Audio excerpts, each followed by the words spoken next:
Hello everyone, আজকে আমি বানাবো 3 রকমের চপ রেসিপি, যেটা আমি তোমাদের সঙ্গে শেয়ার করব। এটা হচ্ছে টমেটোর চপ, এটা ধনেপাতার চপ, আর এটা থোড়ের চপ। চলুন তাহলে দেখে নিই চপগুলো কিভাবে বানাই। প্রথমে থোড়ের চপ বানানোর জন্য থোড়টাকে ভালোভাবে আগে থেকে নুন হলুদ দিয়ে সিদ্ধ করে নিতে হয়েছিল। এবার সিদ্ধ করা থোড়ের মধ্যে সিদ্ধ করা আলু, পেঁয়াজ, ধনেপাতা আর আবারও পরিমাণ মতো নুন হলুদ দিয়ে দিতে হয়েছে। দিয়ে ভালোভাবে মিক্স করে নিয়ে ওর মধ্যে দিয়ে দিতে হচ্ছে পরিমাণ মতো বেসন। বেসন দিয়ে আবারও ভালোভাবে মিক্স করে নেব। মিক্স করা হয়ে গেলে এটা প্রস্তুত। তারপর আবারও ধনেপাতার চপ আর টমেটোর চপ বানানোর জন্য বেসনের গোলাটা বানিয়ে নিচ্ছি। তার জন্য বেসনের মধ্যে নুন, হলুদ আর লঙ্কার গুঁড়ো দিয়ে অল্প করে জল দিয়ে এটাকে পাতলা একটা, খুব পাতলাও নয় খুব মোটাও নয়, এরকম একটা ব্যাটার বানিয়ে নেব। তারপর এর মধ্যে দিয়ে দিচ্ছি কালো জিরে আর মৌরি, দিয়ে ভালোভাবে মিক্স করে নিচ্ছি। তারপর একটি কড়ার মধ্যে সাদা তেল দিয়ে দিলাম। ধনেপাতাগুলো বেসনের গোলার মধ্যে ডুবিয়ে তেলের মধ্যে ছেড়ে দিলাম। তারপরে হালকা লাল হয়ে আসলে এক পাশটা অপর পাশটা আবারও উল্টে দিচ্ছি।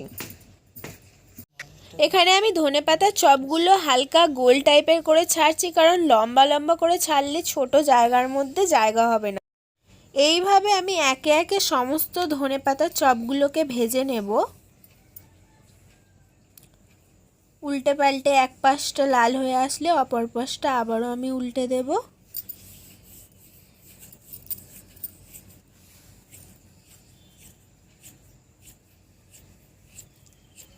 ধনেপাতার চপগুলো ভাজা হয়ে গেছে, আমি তুলে নিচ্ছি। নিয়ে আবারও একই রকমভাবে আমি অন্যগুলো ছেড়ে দিচ্ছি।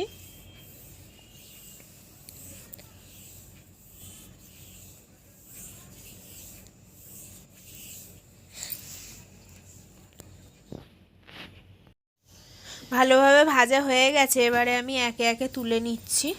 সমস্ত ধনেপাতার চপগুলো আমার ভাজা হয়ে গেছে, এবারে আমি ছেড়ে দিচ্ছি টমেটোর চপগুলো। টমেটোগুলো আগে থেকে আমি গোল গোল করে কেটে রেখেছিলাম। তারপরে বেসনের গোলার মধ্যে ডুবিয়ে সাদা তেলের মধ্যে ছেড়ে দিলাম একে একে টমেটোর চপগুলো। তারপর উল্টে পাল্টে ভালোভাবে ভাজা হয়ে গেলে একে একে তুলে নেব।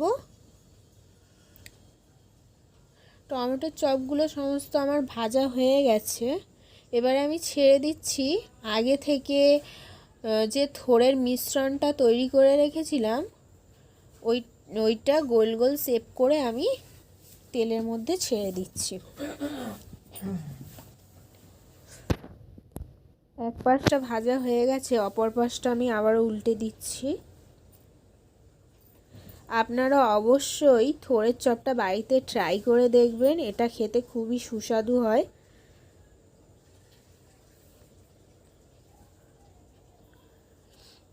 এবারে আমি একটু চ্যাপটা চ্যাপটা শেপ করে ছেড়ে দিচ্ছি তেলের মধ্যে।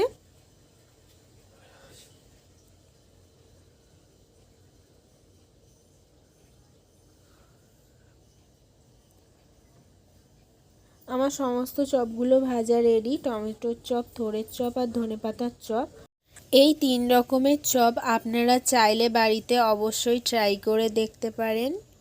আজকের রেসিপিটা যদি আপনাদের ভালো লেগে থাকে অবশ্যই চ্যানেলটিকে সাবস্ক্রাইব করে কমেন্টে লিখে জানাবেন আজকের রেসিপিটা কেমন হয়েছে। আজকের এই পর্যন্তই, ফিরে আসবো আবারও নতুন কোনো রেসিপি নিয়ে। সম্পূর্ণ ভিডিওটি দেখার জন্য ধন্যবাদ।